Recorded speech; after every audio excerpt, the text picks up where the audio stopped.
Did Luke make his first mistake as a Jedi Master already? Cad Bane speaks the truth about Boba Fett, and how many lightsabers did Yoda go through in 900 years?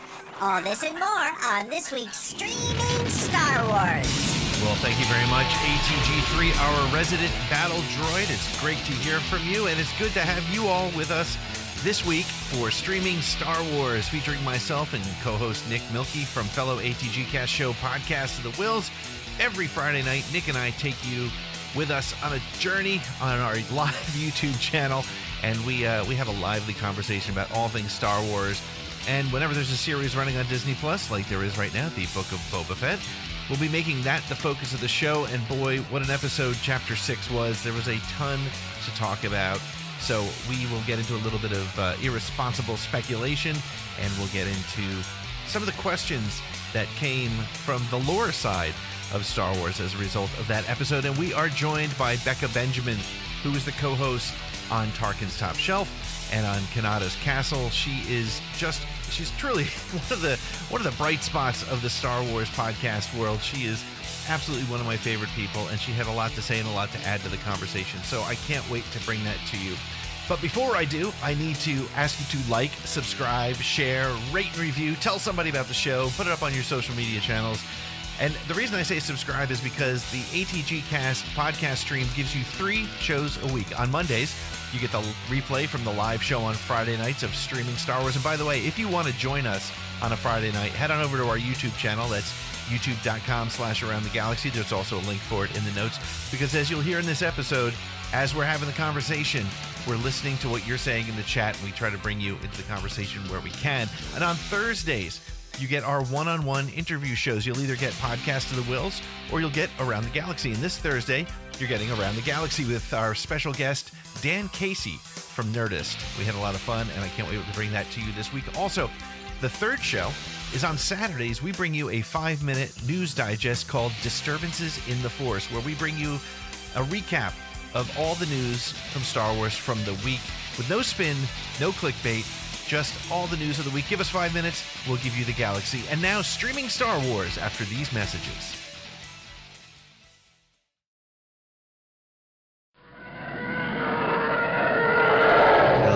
Hello, and welcome once again to Streaming Star Wars. Nick, how's it going, man? How are you?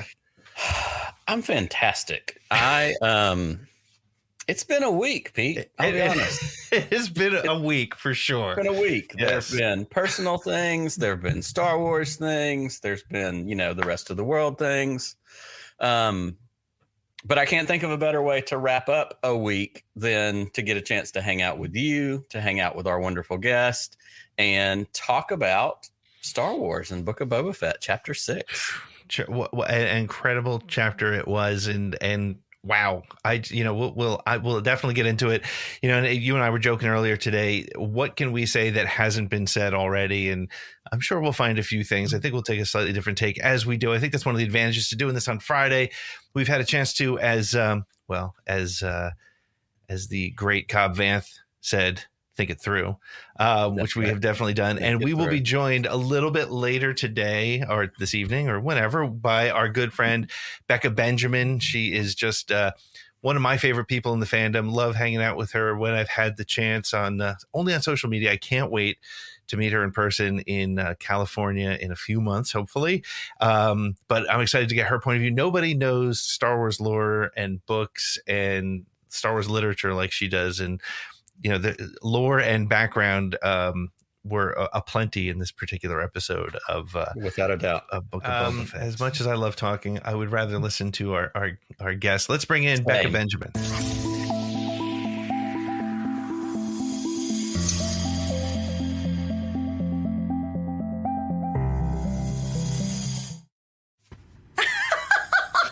We used your quote. Picture's cracking me up right now. I'm sorry. Oh my gosh. What's happening? What am I missing? The picture you put up of me, I'm sorry. okay. I'm laughing.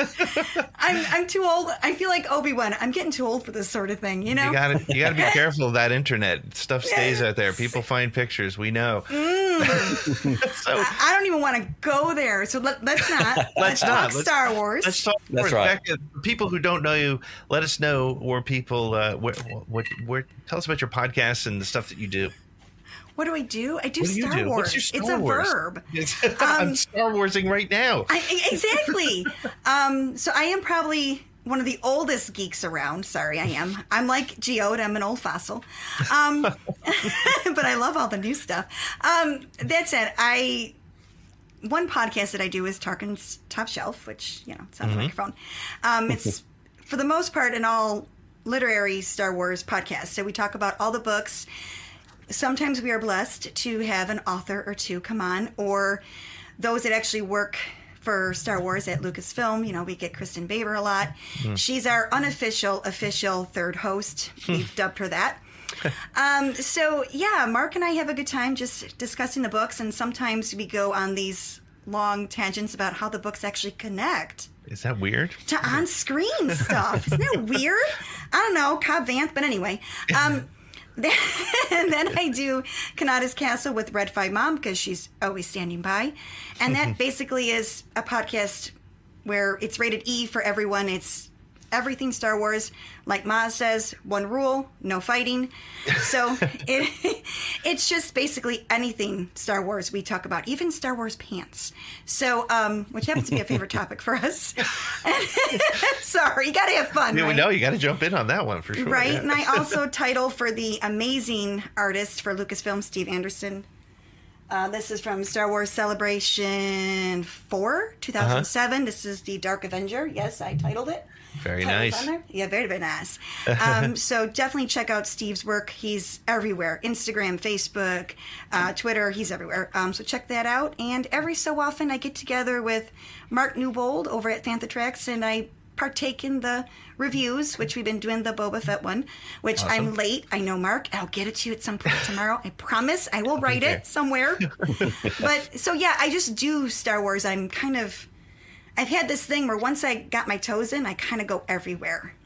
It's hard, to not. Yeah, for sure. Exactly. If someone asks, I'm all about it. I'm in. So Awesome. yeah. Well, cool. Well, I'm excited to have you on, and I know Nick is as well. We got quite the episode of Book of Boba Fett. What I'll start with you, Nick. What was your initial gut reaction to the episode? And I know that's an incredibly broad question. I'm sorry. I was going to say, I don't know how I'm supposed to actually answer that, but what I go with is, for the time that episode took up, and you put out a poll most weeks, how long do you think this episode's going to be, that kind of thing, and I think we were 47 minutes, somewhere in the 40, just north of 45 minutes. There was so much stuff in this single literally might be the most single packed episode of anything we've had in the Disney Star Wars TV era. And I watch, and I say this every week, and I talk about it a lot. My oldest daughter is 13. Harper watches with me. She's my Star Wars kid. And so we get up at 5:30 every Wednesday morning and watch before she has to go to school. And so it's just, absolutely. And so it's just the two of us on the couch in the middle of the house at 5:30 in the morning, sitting there. We've got it on the TV, and we've got the Bluetooth on my phone for the audio, so we don't wake everybody else up. Like, it's just this moment that the two of us get to share. That's awesome. And she's usually sitting right here in the crook of my right arm on the little love seat that we watch it together. And from the time the episode started, Cobb Vanth showed up, and I squeezed her arm and I went, Cobb Vanth.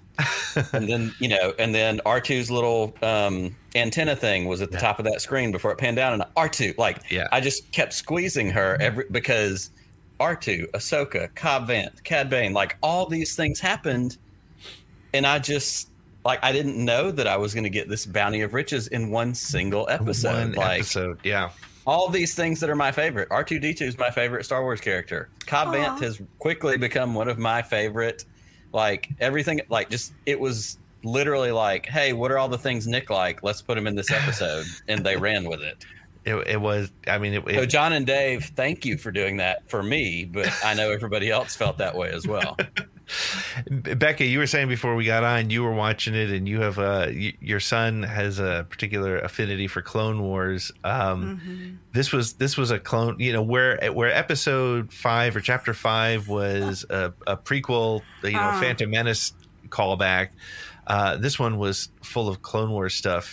Tell us again how he responded and how you both responded together for that. Well, for right now, we're in different households. So, he's going to be 20 this month. So my little guy. So what I want to tell you, enjoy those moments with your little ones, because these will be times you'll actually talk about. And if it sticks with them, it's a blessing, because it is stuck with my son. So I called him, because, like I said, I had to get up at 7 a.m. and watch it, because I didn't want to go online and then see something, because people get picture happy. It's not even and this the episode actual, especially. Holy cow! Oh my gosh. It's like people just get picture happy. Yeah. So, I called him, and and he's like, Mom. I'm like, hang on a minute, and we're talking, and because I told him I had to pause. I just had to keep pausing it, because emotional overload, visual overload, and that's never happened to me before with anything Star Wars. So. #DaveTV. It's working. My son was like, when we were talking finally about the Cad Bane thing, because it just blew his mind. Yep. And he's like, Mom, he did it. That crazy son of a Biff, he did it. I'm like, I know, Jake. Okay, He's like, oh my God, he's actually everything I've asked for. I'm getting.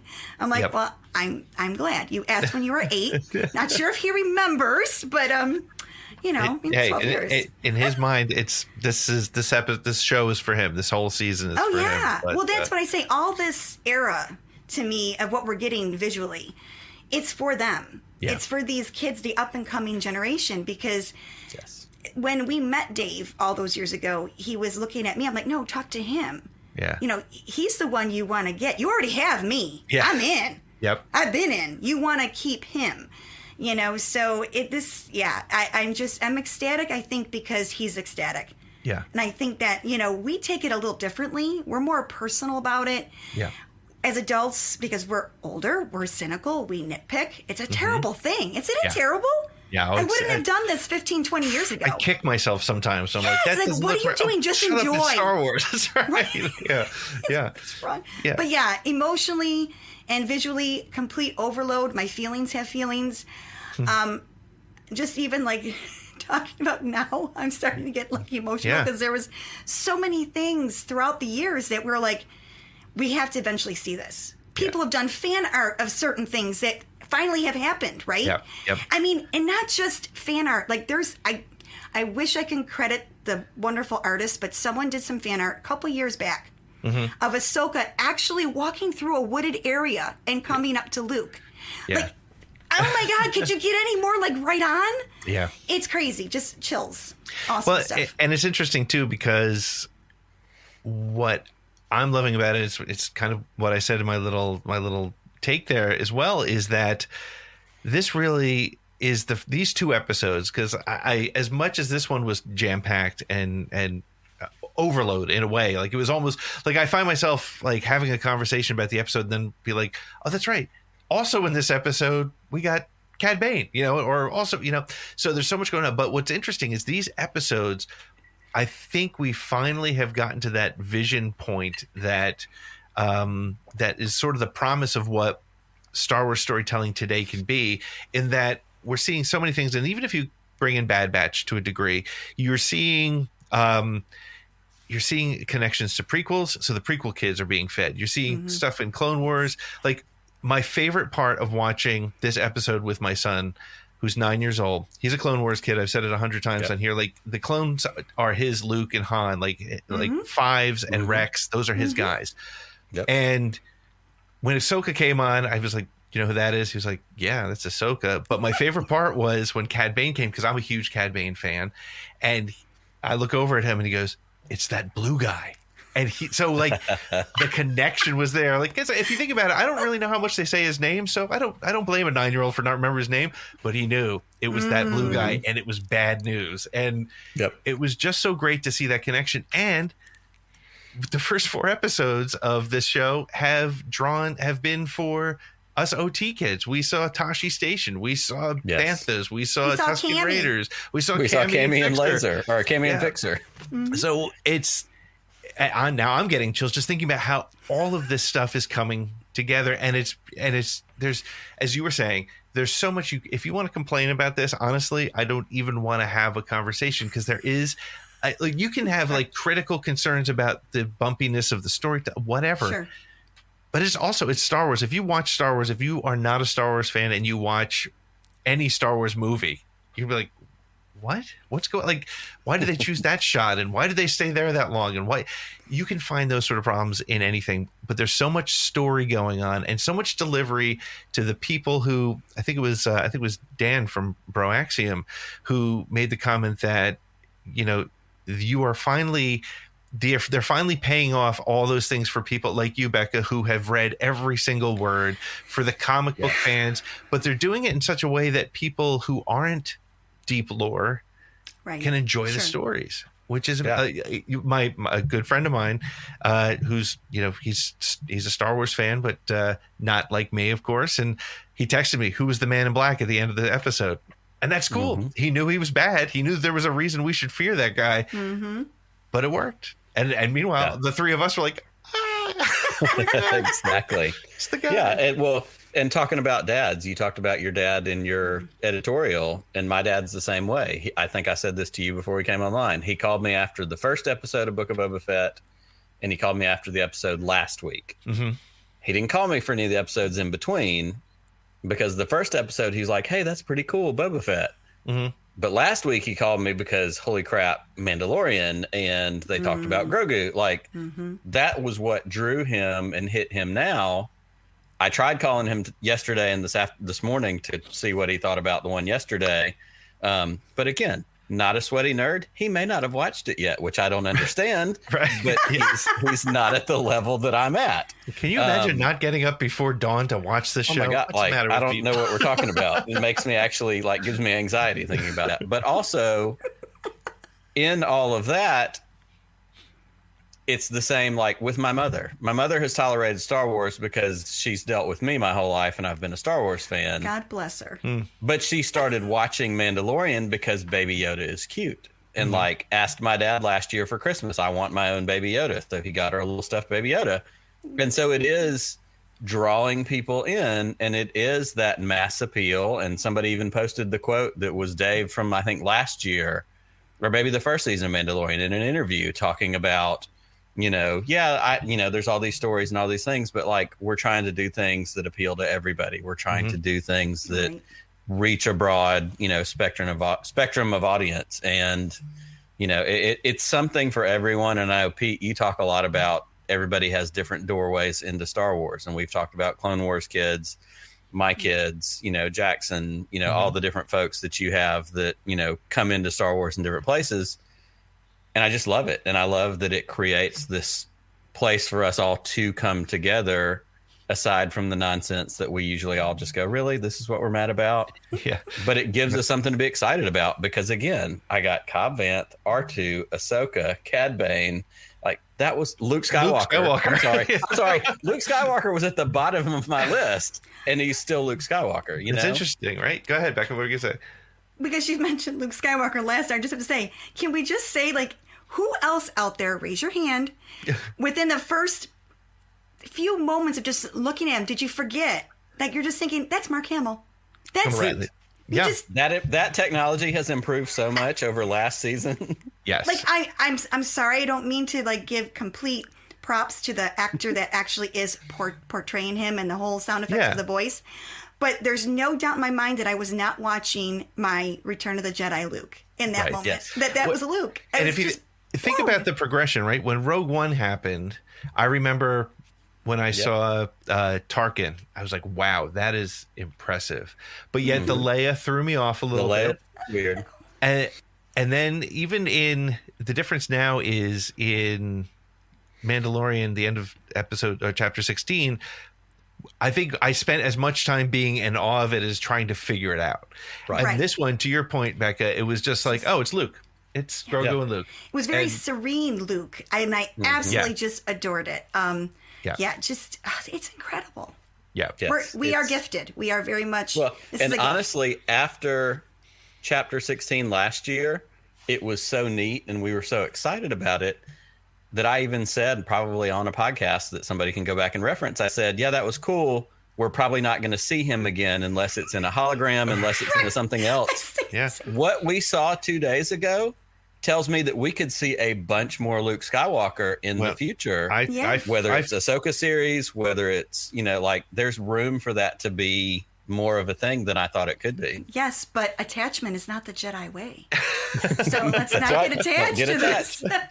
That's right. Well, That's I right. firmly believe that gallery episode where they spent so much time talking about deepfake technology, that was them saying, guys, we got this figured out. Yes. Prepare for we it. got you. Be prepared.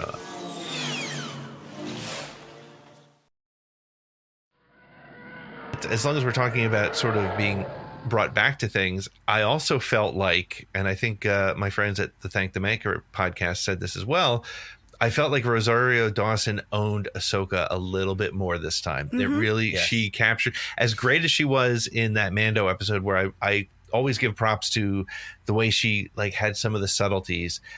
She felt like animated Ahsoka, the way she crossed her arms, the way she kind of looked down her face at things, and the way, and just the way she delivered her lines was great. It was a more mature Ahsoka, of course, because just naturally where she is. But I think unlike again Mandalorian, when she showed up and I was like, how are they doing this? What am I looking for? I just accepted it, and it washed. And maybe that's why this episode worked so well, because all the things that were in it, we just let wash over us instead of trying to figure it out. We were excited to see R2 instead of trying to decide why he's there or what's happening. We're just like, wow, it was seeing old friends, right? So yes, and I actually am so glad JD put this here, because I took pages and pages of notes that I have here. And since we're on Ahsoka, I love to say Absolutely. yes. I did catch the old friend of the family line, but I want to know if anyone else was really paying attention, because as Luke says in The Last Jedi, it's so much bigger. There's hints with this dialogue in between not only Ahsoka and Luke, but Ahsoka and Din on attachment and detachment. And there's a lot of hearkening back to conversations of Anakin and Shmi, Anakin and Padme, all within the Ahsoka dialogue. And I want to go there because... Please.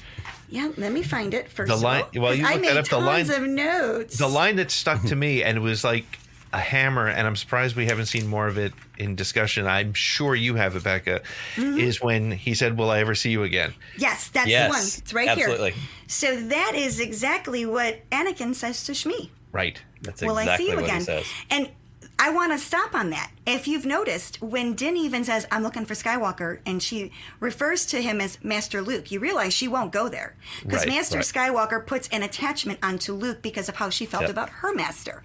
So she's differentiating and separating at the same time. And that's huge because of who she is, because she claims that she's no longer a Jedi. So it's interesting to see this with her. She's keeping that space.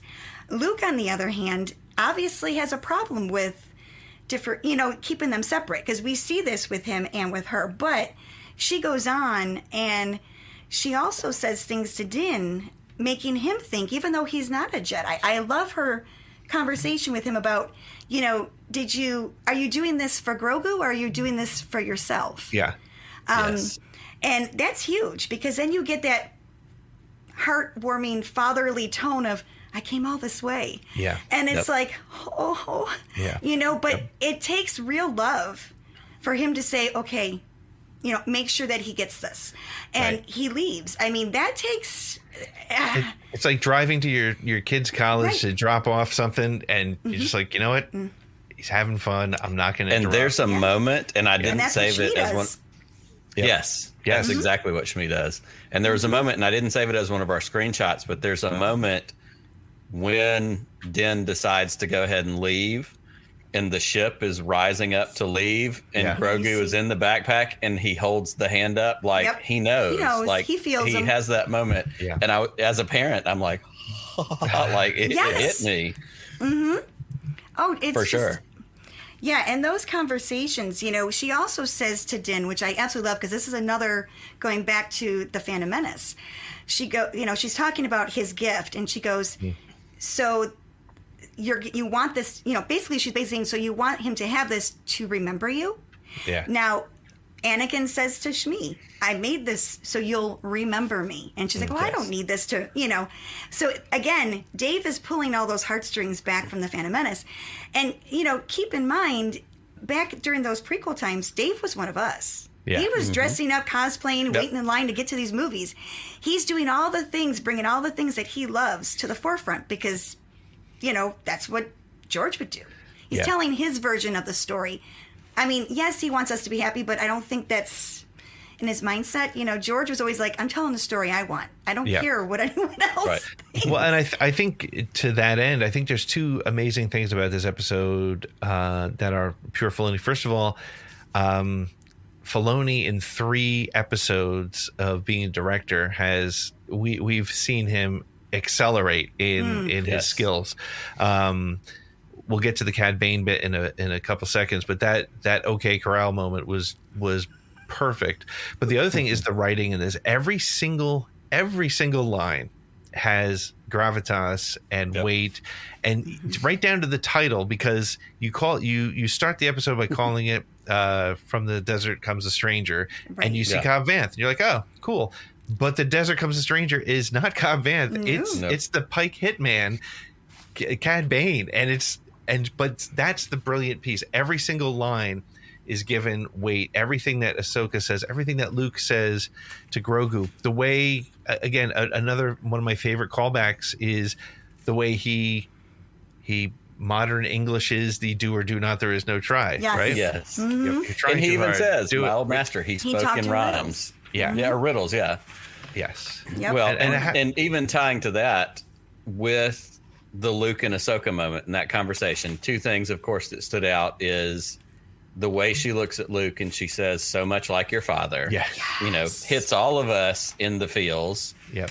But the other one that hit me so much, or not hit me as much as a line, but was after last season of Mandalorian, when we get the Ahsoka episode and then we get Luke at the end of it, what that told us, and the biggest thing that I feel like I had campaigned for in podcasts, in whatever it was that we did, was I wanted 5 minutes of Ahsoka talking about Anakin and Luke having the opportunity to tell Anakin, no, you don't know, he came back. Like, I wanted to see that. Mm-hmm. What we see in this episode is they've had that conversation already. Yep. Because there's a familiarity there. But what I love about it, and is what you said, Becca, is the way he says, will I ever see you again? Like, there's familiarity, but not that much. Like, they're still figuring each other out.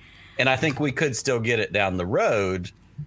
But even then, knowing they've had that conversation did so much for my heart. Right. And this is where Dave is brilliant, because Dave has spent so many years under the master, and there is a moment, and I can't believe, well, then again, it's early. No one's going to talk about this stuff yet. But this is where Dave is just awesome, because he's been through how many different storylines of Star Wars, right? So where you said that we know Ahsoka and Luke obviously had that conversation.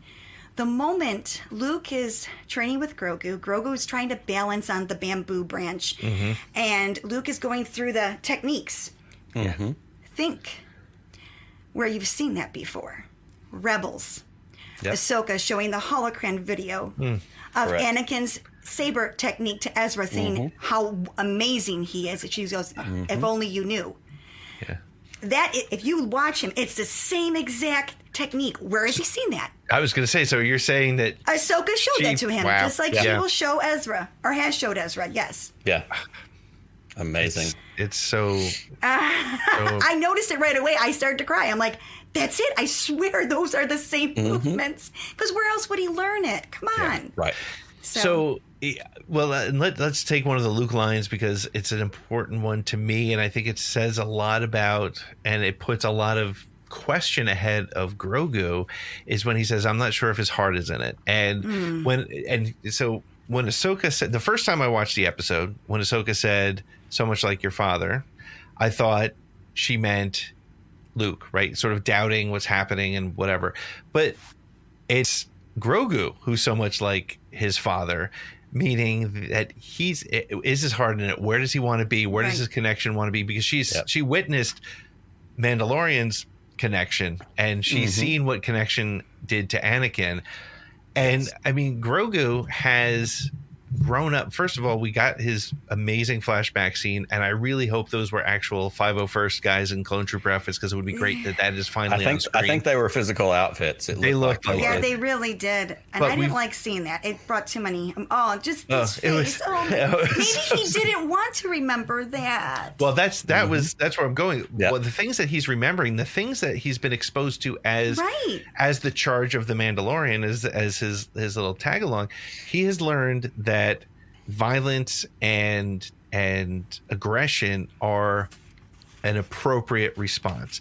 And when he was being attacked by the probe, the training probe, and he crushed it, or he tried to crush it and drop it, that's a dark side approach to things. And Luke didn't say that was wrong. In fact, Luke actually says that was good. Yeah.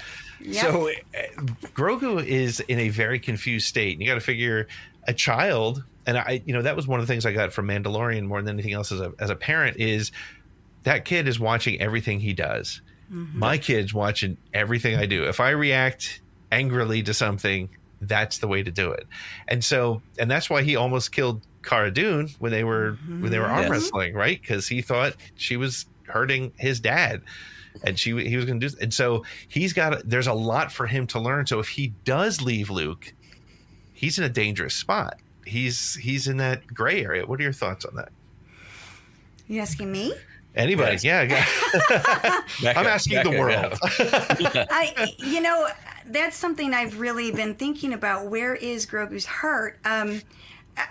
Simply put, Grogu's heart is with Din, just as Din's heart is with Grogu. I mean, in that Ahsoka episode in The Mandalorian, I don't remember if it was Ahsoka, if it was Din who said it, but I think it was Din when he says a Jedi and a Mandalorian, they won't expect this. They never see it coming. Or they never see it coming. And I'm thinking, and we get all these stories of, from the armorer saying that the Jedi, they don't, there's no attachments allowed. And, Din says, well, that's the opposite of our creed. Both him and Grogu are stuck in this limbo of trying to adhere to their religion. But yet neither one really feel like, you can see it. They both really feel like that's really not for me. It's like a self-discovery adventure that they're both on through their heart, and which we get to see Rey do in the sequels is, who am I? Yeah.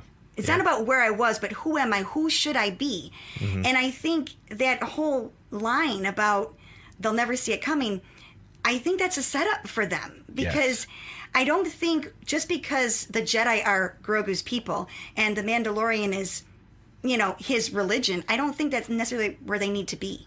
Right. I think they just need to be together. Well, and I think that this is why one of the first texts I sent to, so the very short version of the story, I woke up at 3 a.m. for some reason, and on the East Coast.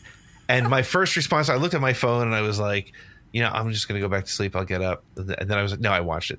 And then I saw my friend Jerry was on as well. So I texted him. And my first question was, are they setting up Yoda to be the Mandalore, right? Or maybe a Grogu? Because he's Jedi and he's Mandalore. He's and it's interesting because that's why I put these 2 episodes together. And I know that if you take 2 episodes together, look, that's 90 minutes. It's like a movie. We got so much important lore. We got so much information.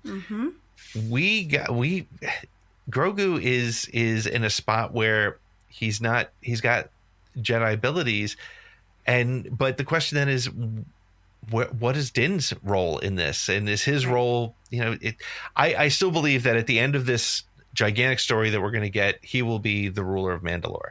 Din will be. But maybe it's Grogu, right? He's got the armor now, maybe, right? On that note, on what you're saying, remember what Luke tells Grogu with the choice, which I want to get to, by the way, is a short time for you is a lifetime for someone else. Yep. Yes. That was huge. Let Din rule, but then, like Leia, leaving her saber behind so someone else will pick up the legacy. Yep. Yeah. Yeah. Do-do-do. You know, I mean, that could be it too. Maybe they're going to form their own little legacy. Well, and know? that's one of the things that I feel like has been kind of not mentioned much. And it was great to hear it in chapter 5 when he said that, you know, he is a Mandalorian foundling now, right? Mm-hmm. And their clan of 2 is a clan, right? They are so in that, from that regard, Baby Yoda Grogu is a Mandalorian, just as much as you know we still have all the legends about Boba Fett not really being a Mandalorian, blah blah blah, but clearly being adopted by a Mandalorian sect makes you Mandalorian. So he is Mandalorian. Yeah, he's a foundling. So yeah, but maybe he's a Padawan. Right. We just don't know yet. But yeah, I love this because this is when it gets all kind of the whole story of Star Wars. And I've always said this within writing, and Pete, you know exactly what I'm talking about. The 3 C's of writing with a protagonist is change, choice, and cost. Because something shifts, they make a choice, but no matter what choice it is, there's a consequence to bear. We see this with Luke. We see this with Anakin, obviously, which is the most prominent. We see this with Leia, even not telling Ben, and look where that leads. And, you know, every choice, you know, leads to something.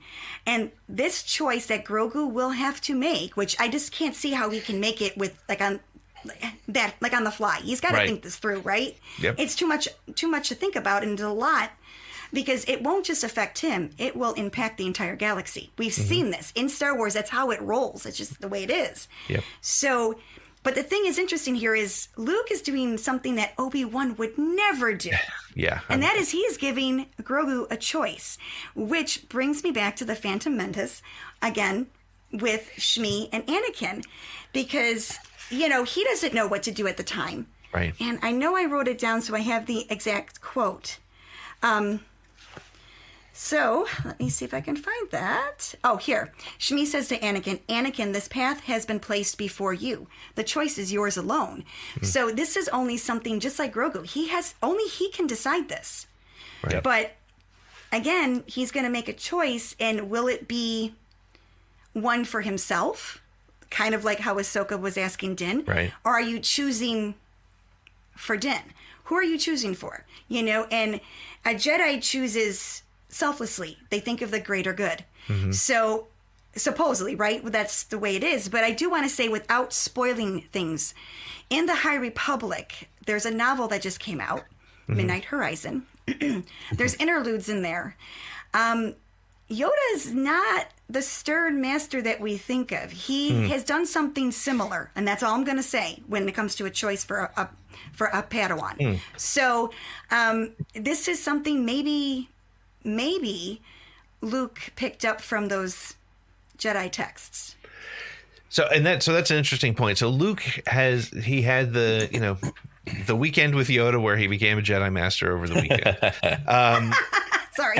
And then from there, he has become. It's like learning to become a surgeon by only reading books, right?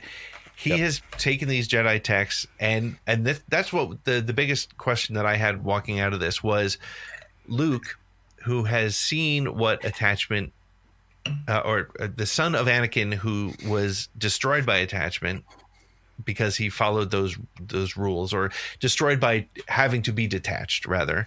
Right. Luke, who saw the good in his father and that connection.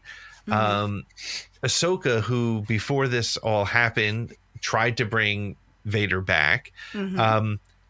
They're still playing by those rules of you need to make attachment is forbidden. You need to make a choice, and that's interesting to me. And I'm wondering if this is a setup so that we see Luke's either first mistake as a Jedi Master to say, nope, attachment, we're going to follow these rules. These are the rules.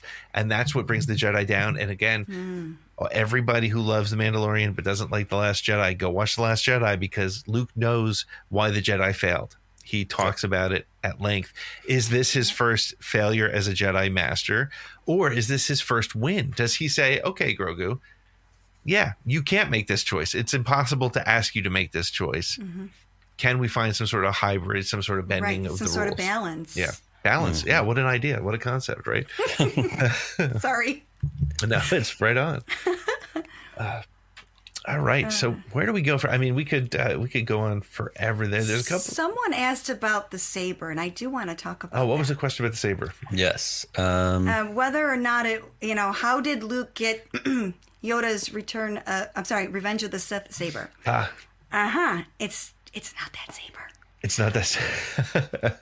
Here's the thing. I know Matt Martin had some tweets out there about this going on. Also, years ago, Charles Soule had some on because he did a comic of Vader in 2017, the Vader comics, where Sheev, my good buddy Sheev, he had a lightsaber kiln, sort of, where they just threw them all in there and they tossed Yoda's Revenge of the Sith saber in there. So that fizzled and died.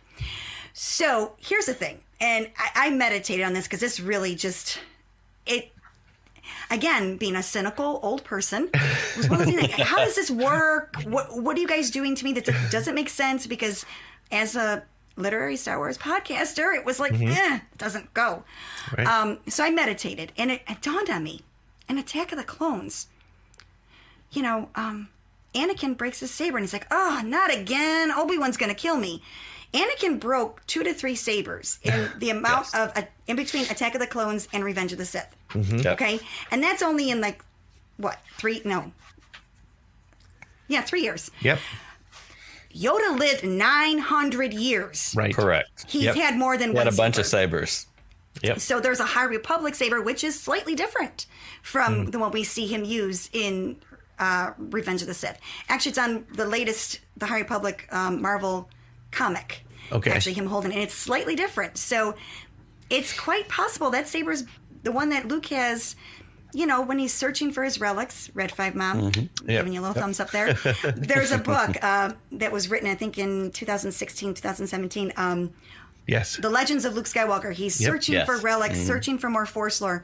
How do you know he didn't find something then? Or how do you know Ahsoka didn't have it some way, somehow, or knew where to find it? How do you know Maz didn't have more than one in a box? Yeah. Yeah. Yeah. I even thought as an OT kid, he was in Yoda's hut when Yoda died and disappeared. And before he left, did he not go, well, he's gone. Maybe I should check and see, are there any mementos, any other thing? Like, not that he was pillaging, but he's about to leave the place that his, like Pete said, weekend master, his house, should I take anything with me? And that was honestly where stew. The stew was for that fine, recipe. but what more less perishable items should we take with us? Right. Oh, it's possible. Yeah. I mean, I don't know because, the way George wrote, Yoda for The Empire Strikes Back, if you look at all of his quotes, wars do not make one great. Yep. Right. He was no longer the warrior Jedi. He was, the Force is my ally, and what a powerful ally it is. It was all within the Force. There was no weapons. He even tells Luke when he goes into the cave, weapons, you will not need them. Yeah.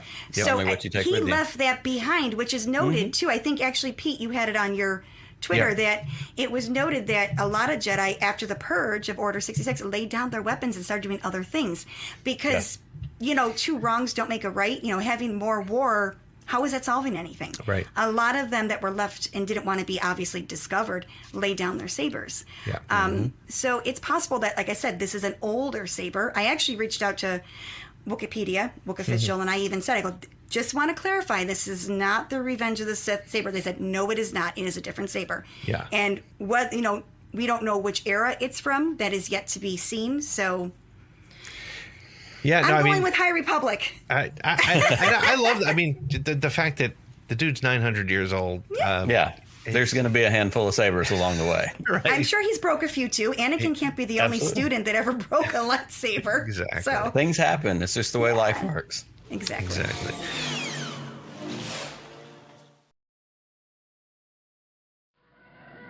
Let's talk briefly about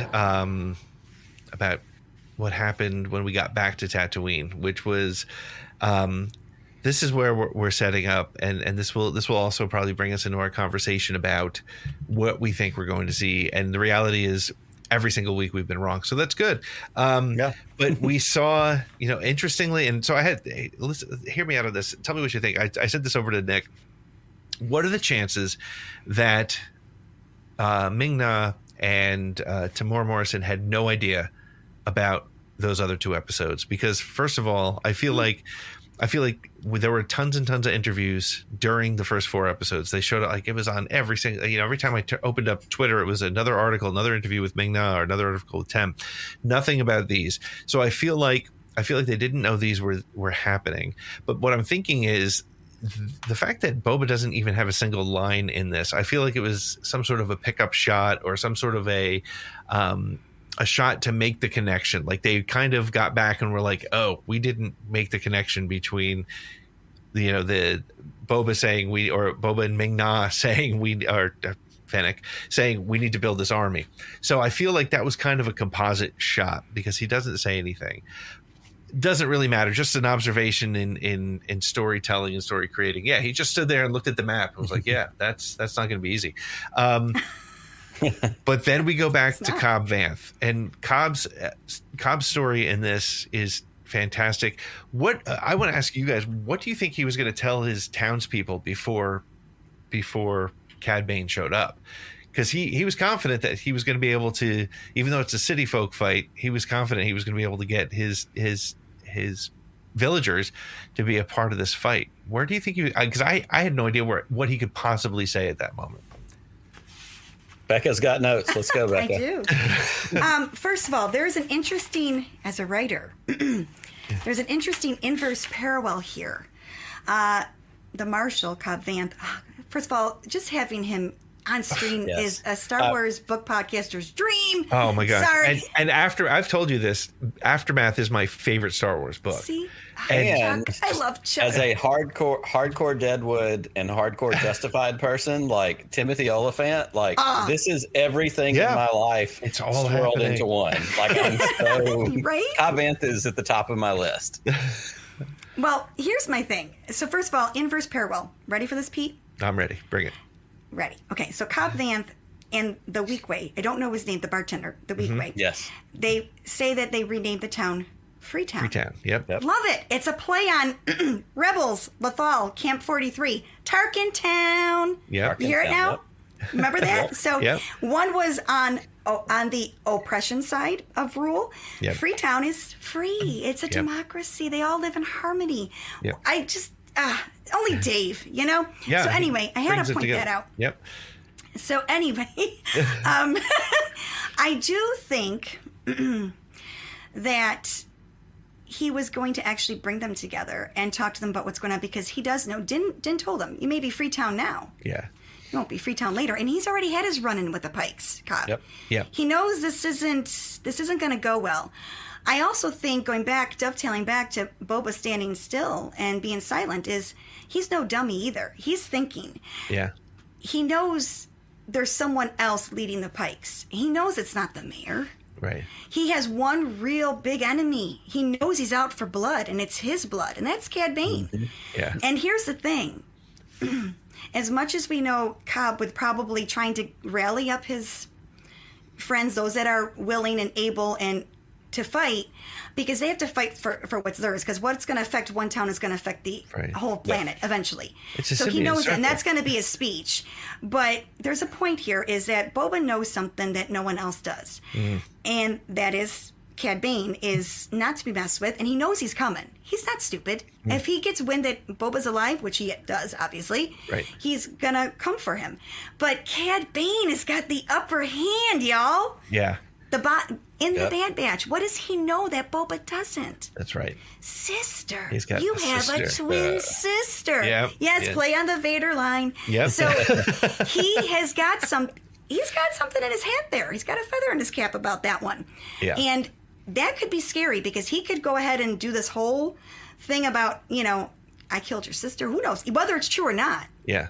How do you think that's going to make Boba feel? He's all on this kick now with a family, loyalty, kinship. And if he finds out about this, and not to mention Fennec also knows, and nothing was said to him. Like I said, I'm still not 100% sold on her loyalty to Boba. I'm not either. I'm not either. Right. And I would love to see that as the twist. The question that I have for both of you is, do you think that Boba knows about Omega? I don't think Boba knows yet. No, I don't know if he does either. Yeah. I'm going to go with And no. I had the thought about Bane because of what we got in Bad Batch, the big connecting point was the fight between Fennec and Bane. Yeah. And thinking about, where does And it was that over Omega. Yeah. Yeah, exactly. Where does that play out in real time? Right. Because that weak way with the Marshal, he's shady. The way he was eyeing Cad, and even after it all happened, he's looking, something's up. Like he knew that He knew it was coming. tipped Cad off, maybe. Yeah. And I'm wondering possible. that. Yeah. Absolutely. Well, interesting. I don't know why I didn't think about it, because I loved the Cad Bane episodes of Bad Batch. I love most of the episodes of Bad Batch, but Fennec beat Cad. She beat him. Yeah, And she was young. She was just a kid then. Right. So there's that going. And let me just throw this out there. The people who are not happy with the lightness of the color blue, Cad Bane is like 70 years old now. And it's sunny on Tatooine. There's two suns, Right. and he's a glare. He's a Duros. washing 'em out. It's who knows. But anyway, so I think that's really interesting. So who do you think, is Cad Bane working for somebody at the top of the syndicate, or is he leading the syndicate now? I mean, if Boba worked his way up, maybe but he wouldn't go out in the desert on his own if he was leading the syndicate. Who's the big bad? I don't think it's Bane, but I think Bane's working for the big bad. Yeah, Directly for it. I'm wondering if this might be And I'm our not going introduction. to be too crazy, but I think there's a matching blue skin tone situation. Yes, I think so too. I mean, that's also the easy guess, but that's also the one that seems to make the most sense. See, Red 5 Mom is in a similar spot as my head goes to, is like the Hutts can't be trusted. I mean, the Hutts. No, they're not. Because what's really funny, and I'm sure she's thinking the same thing, when he asked them when Boba gave them the option to leave and relinquish their claim, they never relinquished the claim. They were like, "We're going to leave. Yeah, we're just going to go. You can have this Wookiee and this Rancor, Yeah. but we're not telling you that we're not stepping away from what we believe is ours."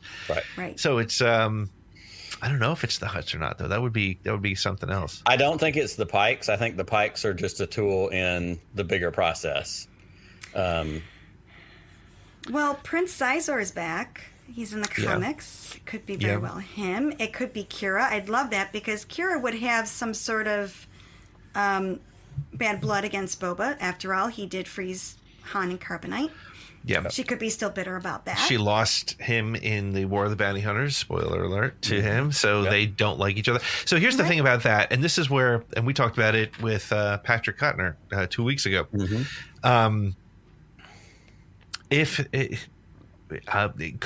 My sense is that it could be Kira, even though people who don't remember Solo, or people who don't know who Crimson Dawn is, or people who don't know much about that, if you have major star power Emilia Clarke, Mother of Dragons from Game of Thrones, as the head of the Syndicate, that satisfies mine and Nick's dads of the world, right? Exactly. They're like, okay, she must be bad. Got it. Yeah. And the three of us would be like, there it is. It's awesome. But I don't know. And to your point, Nick, I feel like it might be sort of a reveal at the end to lead to whatever the next part of the story is. Yeah. So I don't know. And I think that, again, without being so subtle, I'm saying I think Bane could be connected to Thrawn.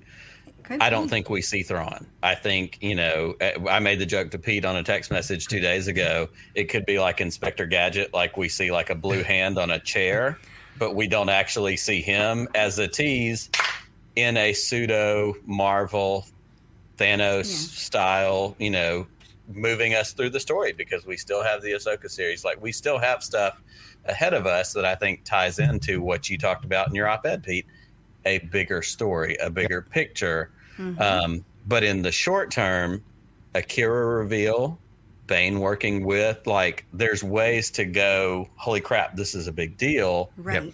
without revealing all our cards right now, next Wednesday morning. Agreed. So let's think about where we're going. Let's take a look at what we think from predictions.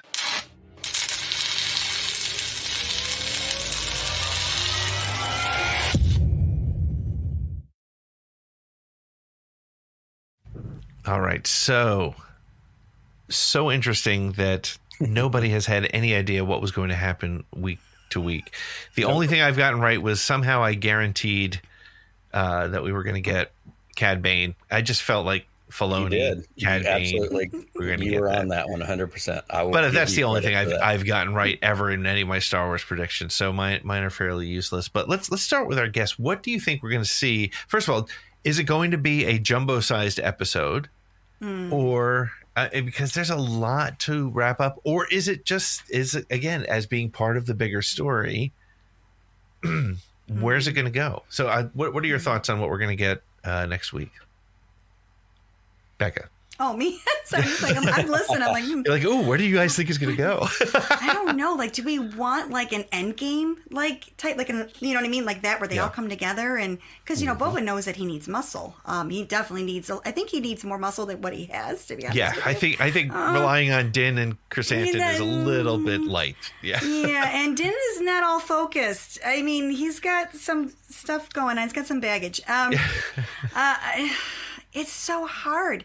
I really do think this is going to play into something else. I mean, because the way I've looked at this one specifically is it's called The Book of Boba Fett. And in a book, it could be on a certain topic, but you get different chapters that are telling you other things that are coming along that'll eventually meet up in the middle, right? Or you get interludes that really have nothing to do with what's really going on in the stories for that main character, but it's happening at the same time. So, and that's basically how this entire series for me has gone, just like a book would, and it plays out just like it would. But for Boba, I mean, there has to be some payoff. I know I'm not wrong. There has to be some payoff for this character. He has endured a lot. He has come on a very spiritual journey. He's not the same man, even though as we watch that, Cad Bane so graciously reminded us that he's a cold-blooded killer that worked with the Empire. Yeah. Well, I love that wrong. what I loved about that was, for better or worse, that's been the complaint from the Dude Bros, that Boba Fett is a cold-blooded killer who worked for the Empire. And that's exactly what he said, and that was, and just the way my God, the voice of what's his name? I can't think of the actor's name. Corey Burton, just so brilliant. But anyway, so yes, Boba Fett he may have been reborn in the desert, left for dead on the sands of Tatooine, but he's got a history. He's not a good guy, right? Yep. But he also said to Fennec and to, is it Chrysanthemum? Yes, he said it to him that, take it from me. Don't work for, what do you call them? Slug holes or something? Yes, skug holes. Yep. Skug holes. He's just done doing that. Boba has left, I think, and yes, he's done it. That's his history. He's done some horrible things. Does he deserve forgiveness? I think we're past that. I think he's evolved into something else. And I'm not shocked by this, that he's seeking some sort of a family unit, and that's what I'm going to call it, because he is the DNA of Jango Fett. Jango Fett wanted a foundling. He wanted a son. That's what he did with Boba. The clones themselves considered each other brothers. They were loyal to their brothers. Omega had a chance to have a family with Cut and Sue, and she's like, no, Hunter, you guys are my family. There's an innate, feeling for them to be with each other. So I think Boba's craving this now, and I'm not surprised by it. Whether that means it's found family, which is fine. I'm all, that's what Star Wars is about. Yes. But whether he keeps saying, it's been through each chapter when we get to see him, that he wants to rule with respect. Yeah, right. I think he's done with doing all the dirty deeds, you know? Well, and we get it in the marketing itself, and it brings it back to the very beginning of this episode. And Pete talking about marketing, one of the clips you get of Boba Fett is he says, "I'm not a bounty hunter," and then it's cut with him saying, "I am Boba Fett." This is a person who's changed, and this is a person who's not who he was in Empire Strikes Back, who he is not at the beginning of, Return of the Jedi. And in those moments, yes, and we do need to ship some Ewoks in. Yes, we do. But just like Anakin says to Padme, "I'm a person and my name is Anakin." And my name is Boba. Anakin. Yeah. I'm a person. My name is Boba Fett. We get it very intentionally in the marketing, which I think says something and tells us this story is, again, Luke Skywalker in Last Jedi. This is not going to go the way you think. No, It isn't. It isn't. But I do feel that there needs to be some payoff, whether it's emotional or, because it has to be, here's the thing. It's not going to be satisfying, I think, for all of us. It has to be satisfying for Boba. We have to keep that in mind. This is about him. So I think that's the key is whatever happens, yes, it has to be satisfying for Boba and on his level and on his standards. Right. And there was a comment, I think, by Red 5 Mom that said all the Tuscans are going to come. I can see that happening. Yeah. I can definitely see that happening. I can see that sort of support as him and the villagers now from Mos Pelgo, who their guy was taken down. Nick, you have an awesome theory that that I want you to share because I think it's really cool and it's so out there that I don't know if it's possible, but I also love it because it would be amazing. So. Well, and like you, and actually you're one up on me because you did get a guarantee of Cad Bane correct. I give you absolute credit for that. None of my theories are ever right, and I live in that. And I, honestly, like I said, I don't do them anymore. Yeah, I'm glad, but because that means I can just swing for the fences. So the theory that I'm putting out there is Cad Bane kills Boba Fett.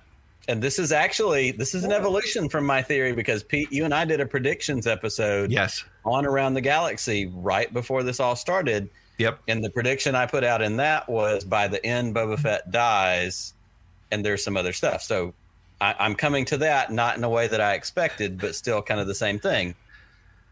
Cad Bane kills Boba Fett.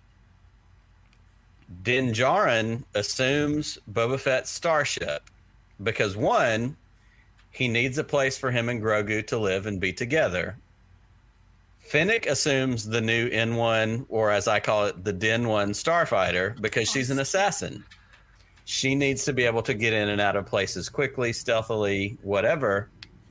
And as a result of those things, that creates motivation going into Mando Season 3 for Din and Fennec to avenge Boba, to come behind this legacy that he was attempting to create and create this new space for something else different. But Boba has served as a transitional character. He has transitioned for these other things that are going to happen, that are going forward in this story that is continuing to move. And you had also, the piece that you didn't mention is that that the Marshal, Cobb Vanth, gets Boba Fett's armor. Yes. Marshal gets the Boba Fett armor back. And so there's another symmetry piece because we've seen it before. Right. It makes sense. He's a man of honor. He's somebody who's trying to do right by his town, his village, helping. And so he would also be motivated to help avenge Boba, to help deal with the situation. And you know what? And they gave 2 mentions of him not having the armor in this last episode. Yes, he said, Cobb said, we both lost something that we're fond of. And he said, how are you doing? He said, I'm more careful. Right. And Cad Bane said, you never should have given up that armor. Yep. And that's also interesting that Cad Bane knew. He never should have given up that armor. That's like that was a telling moment. So yeah, I again, my swinging for the fences theory revolves around Cad taking out Boba and then all the kind of fallout and the things that ensue from how that would change. But if Boba goes out for the right reason, I think that would be, Red 5 Mom was saying fandom would freak out if sacrificial. They're going to freak out anyway. Yeah, if that were to happen. No matter what happens. It doesn't matter. Wait, in Star Wars? Are you sure? No, fans are always just, they accept whatever they're given. I do want to throw one quick shout out before I forget. Matt from Matt Harrington, who's been with us since the start. Great guy. He thinks Han Solo's coming, but I do want to, and I want everybody to go and watch this after you listen to us.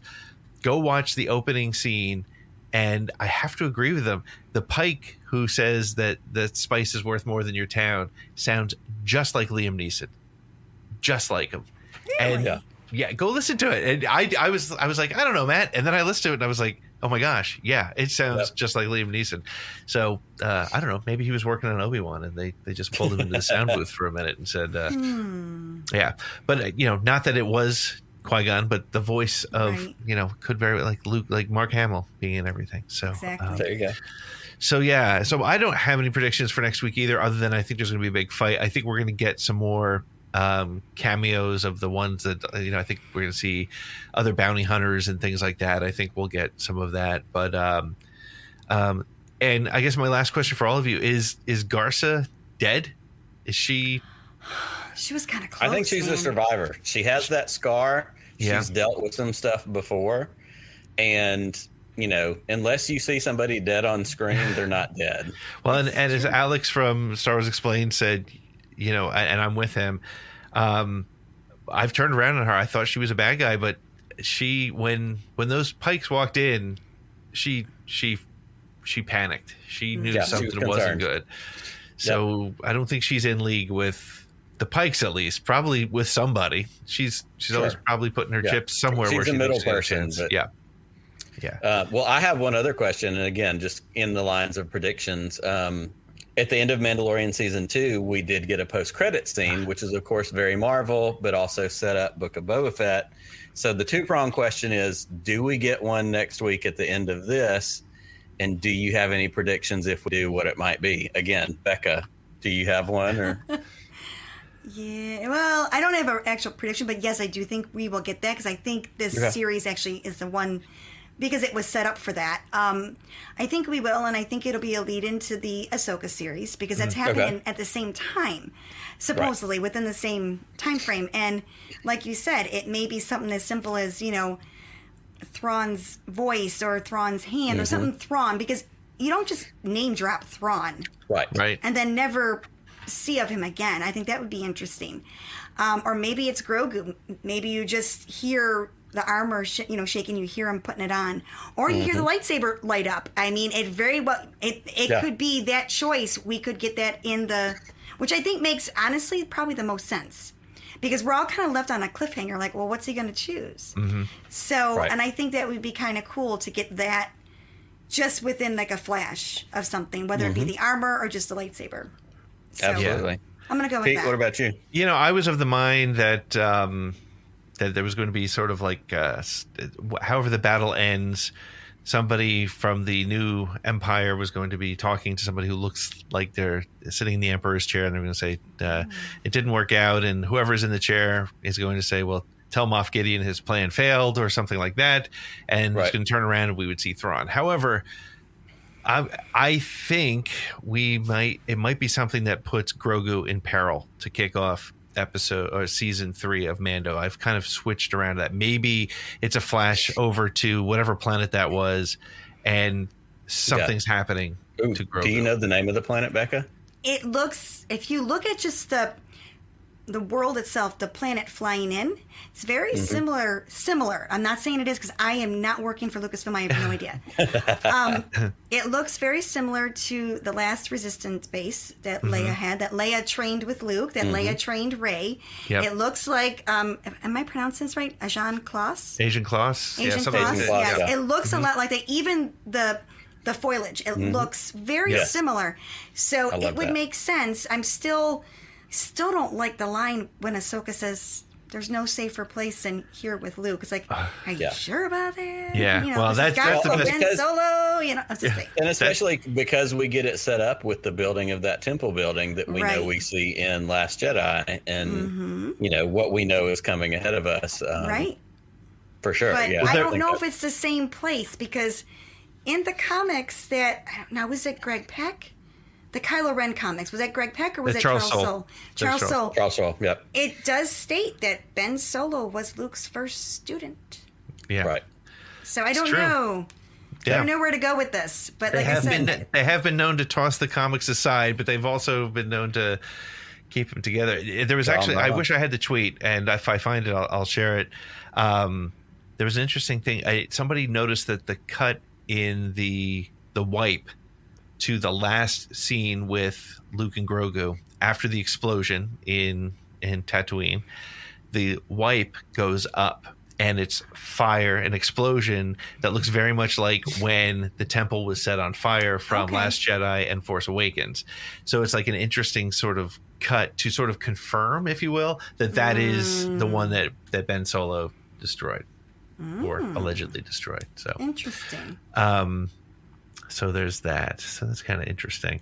So Becca, where can people find you on the interwebs? Where can they best place they can find me sadly, is Twitter, because I know it's a cesspool of negativity, but that's where I'm the most active, because I have to network all my shows, and I have to go on Twitter. So you can find me directly at YouAreAngelB, but you can also find me on Twitter with Tarkin's Top Shelf at Tarkin's Top Shelf. Also for Kanata's Castle, it's at Castle Kanata. I'm also on Instagram. Everything that I use for me personally is YouAreAngelB. So whether you're on Facebook, Instagram, Twitter, I'm all the same all across the board. But you can hear me every week with Mark Suter at Tarkin's Top Shelf, usually twice a month with Red 5 Mom on Kanata's Castle. Awesome. Well, Becca, this has been an awesome conversation. We probably could have gone on for much more time. I really appreciate you spending some time with us, and hey, we'll catch up with you after it's all coming. Yes, out. I'm curious now to see if that theory on Boba Fett. My son would be really sad, by the way. Well, and I he would think use some very choice words. First of all, I don't know what just happened. Like, I've been sitting here the whole time and my computer literally just freaked out. So I'm glad I'm back. But yes, I am intrigued by that theory as well. And I just did want to tag on very quickly because I need it to be published somewhere just in case. When we were talking about the post-credit scene, I also think there will be one. You both kind of tend to hover in a continuing the story forward kind of mode. Sure. I think I said this to Pete over a text message, maybe even earlier today. I'm going to posit that my post-credit scene is a flashback to Obi-Wan and Chrysanthemum and the Scar. Because we know we have Chrysanthemum, we know we have the Scar, we know we have that from the comic books. And we also know we have the Obi-Wan series coming. And so I think it could be the tiny drop that says, because we've also seen this just in the last couple of days and some Twitter rumblings, if we get a 30, 45-second battle between Obi-Wan and Chrysanthemum that results with the Scar or whatever, and then it cuts to Kenobi coming May 2022 or something like that. That would be cool. That's my post-credit drop. That's great. That's cool. Well, Becca, when the next series comes and we continue doing this, we're going to bring you on to talk about it again if you'll come back. I'm sorry, but it'll be all about Hayden. That's all right. Hey, well, you know what? Here for that. The moment Hayden shows up on screen, I'm going to text you and say, you're coming on with us this week. And we'll just let you be like full screen you. Just talk about Hayden. I get it. Yeah, because I don't feel like guilty anymore, like drooling over him, because he's 40 now. So it's like he's not this little guy anymore. He's all grown. I'm so happy. That's so funny. But my husband says I still can't get a fat head of him. I really just. Pete and I are going to go in together. We're just going to send you one. Yeah, we're just going to get one. Oh my God. I mean, you can't do anything about it if it just shows up, right? Right. When we have you on next, we'll expect to see it behind you. Oh my God, that'd be fantastic. Oh, you guys are awesome. Thank you so much for having me on. This was so much fun. Thanks for coming. Can't wait to see what happens next week. And Nick, may the Force be with you. And also with you. Well, that wraps it up for this episode of Streaming Star Wars. Make sure to like, subscribe, share, rate, and review it. In fact, hey, if you're still listening, I want you to go over to Twitter and share the link to this particular episode with the hashtag Streaming Star Wars. And you could win an ATGcast prize pack if we pick your name. We're going to give you to the end of the week to do it, so get on that. Share this if you're liking it. I mean, there's a lot of content out there. We'd love your help. Hey, this has been Copyright 2022 Pete in the Seat Studios. Thanks for hanging, and may the Force be with you. Roger, Roger.